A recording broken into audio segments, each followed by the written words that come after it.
அனைவருக்கும் வணக்கம். நம்ம மல்லி சீரியல்ல என்னெல்லாம் சுவாரஸ்யமான விஷயங்கள் நடக்க போகுதுன்னு பார்க்கலாம் வாங்க.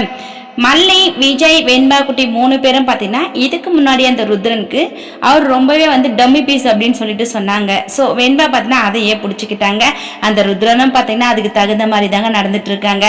ஏன்னா இப்போ ராஜேஸ்வரி என்ன சொன்னாங்களோ அந்த ஒரு வேலை கூட ருத்ரனால செய்யவே முடியல. ஸோ எந்த ஒரு அப்டேட்டும் இல்லைன்னா கண்டிப்பாக ராஜேஸ்வரி மேடம் நமக்கு கால் பண்ணிட்டே இருப்பாங்க அப்படின்னு சொல்லிட்டு ருத்ரன் பார்த்தீங்கன்னா ராஜேஸ்வரிக்கு கால் பண்ணி பேசுறாங்க. ஸோ அந்த நேரத்தில் ராஜேஸ்வரி என்ன நினைச்சிட்டாங்கன்னா, ஸோ இந்த ருத்ரன் மலையை போட்டு தள்ளிட்டு இருப்பாரு அப்படின்னு சொல்லிட்டு ராஜி நினைச்சாங்க.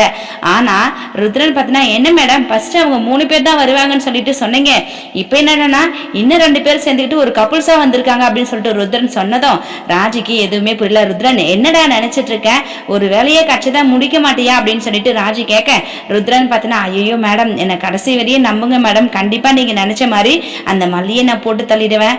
பட் என்னன்னா கடவுளோட விசுவாசம் அவளுக்கு அதிகமா இருக்கிறதுனால என்கிட்ட தப்பிச்சுக்கிட்டே இருக்கிறாங்க அந்த தங்கச்சிமா அப்படின்னு சொல்லிட்டு ருத்ரன் ஒரு பக்கம் சொல்ல, ராஜி ரொம்பவே கோவப்படுறாங்க. நீ என்ன பண்ணுவியோ ஏது பண்ணுவியோ எனக்கு தெரியாது, அந்த மல்லி உயிரோட இந்த ஊர் பக்கமே வரக்கூடாது அப்படின்னு சொல்லிட்டு ராஜி சொல்லியிருக்காங்க. வெயிட் பண்ணி பார்க்கலாம் ருத்ரன் மூலமா மல்லியோட உயிருக்கு ஏதாவது ஆபத்து வரப்போதா என்னன்னு சொல்லிட்டு. இந்த வீடியோ பிடிச்சிருந்தா லைக் பண்ணுங்க, ஷேர் பண்ணுங்க, கமெண்ட் பண்ணுங்க, மறக்காம நம்ம சேனலை சப்ஸ்கிரைப் பண்ணுங்க. தேங்க்யூ.